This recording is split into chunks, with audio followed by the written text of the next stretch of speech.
হিঙ্গলগঞ্জের আশা কর্মীরা একাধিক দাবি দেওয়া নিয়ে স্যান্ডেলার বিলের স্বাস্থ্য দপ্তরের সামনে বিক্ষোভ দেখান। উত্তর চব্বিশ পরগনার বুধবার 12 থেকে 2টা হিঙ্গলগঞ্জ। দীর্ঘদিন ধরে আশা কর্মীদের দাবি মাসিক ভাতা বৃদ্ধি করা হচ্ছে না, অনেকদিন ধরেই সেটা করতে হবে অবিলম্বে। কর্মরত অবস্থায় কোনো কর্মী মারা গেলে তার পরিবারকে 5 লক্ষ টাকা অনুদান প্রদান করতে হবে। ইনসেনটিভ সহ 1 বছরের সমস্ত বকেয়া দিতে হবে।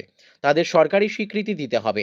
এই ধরনের একগুচ্ছ দাবি দেওয়া নিয়ে স্যান্ডেলার বিল হাসপাতালে স্বাস্থ্য আধিকারিকদের দপ্তরের সামনে তারা 100 থেকে 200 আশাকর্মী বিক্ষোভ দেখায় এবং তারা একটি ডেপুটেশনের কপি তুলে দেয় চৈতালি সর্দার, মানসী মণ্ডল, বাসন্তী মণ্ডল, শাহানারা বিবি, শ্যামলী কামিলার নেতৃত্বে BMOH এর হাতে। এবং তাদের দাবি দেওয়া না মানলে ভবিষ্যতে তারা বৃহত্তর আন্দোলনের হুঁশিয়ারি দিয়েছেন। যে আমরা দীর্ঘদিন ধরে বঞ্চিত। তাছাড়াও আমাদের পশ্চিমবঙ্গ আশা কর্মী ইউনিয়ন যে সিদ্ধান্ত নিয়েছে, সারা পশ্চিমবঙ্গ ব্যাপী আমাদের এই কর্মসূচি শুরু হয়েছে। আমরা কর্মবিরতি অবস্থানে নেমেছি। আমাদের দাবি দাবা যতদিন না পূরণ হচ্ছে ততদিনই আমরা কর্মবিরতি দেব, চালিয়ে যাব। আজকে আমাদের হসপিটালে, বোলাক হসপিটাল আর এইছে হিঙ্গলগঞ্জ সান্ডেলবিল হসপিটালে আমরা এসছি অবস্থান বিক্ষোভে। আপনার নাম? শ্যামলী কামিলা।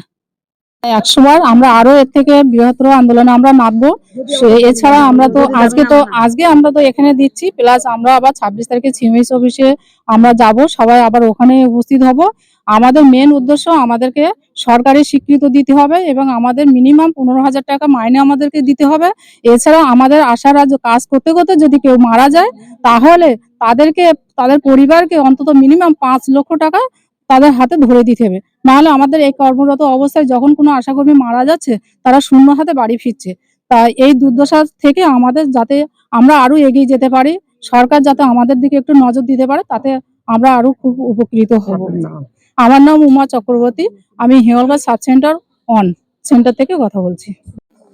আমরা হচ্ছে হিঙ্গলগঞ্জ হিঙ্গলগঞ্জ ব্লকের সান্ডেলারবিল RIC আশাকর্মী বৃন্দ। আমরা আজকে মানে বলতে বলতে 18 বছর এই কাজের সঙ্গে যুক্ত। আমরা খুব কষ্ট করে এই জায়গাটা এসেছি, তা হলেও এখন এত পরিমাণ আমাদের কাজের পরিধি বাড়িয়েছে, মানে সমস্ত কিছুতে আমাদের কাজ করতে হয়। নিজেদের তো মা শিশু নিয়ে নেমেছিলাম, সেই কাজ ছাড়িয়ে এখন পাবলিক, তারপরে আরো সমস্ত কিছু নিয়ে আমাদের কাজ করতে হচ্ছে।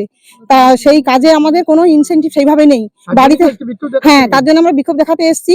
আমাদের হচ্ছে মাত্র আমরা 5,250 টাকা ফিক্সড ইনকাম পাই। ওটাতে আমাদের একটা সাধারণ মানুষের একটা মজুরির দাম কত, একটা লেবারের, সেইটুকু পর্যন্ত আমাদের দেওয়া হয় না।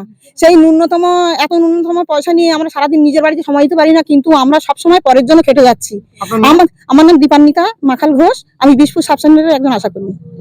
হিঙ্গলগঞ্জ থেকে প্রতিনিধি প্রদীপ সরকারের রিপোর্ট, বিগ নিউজ বাংলা।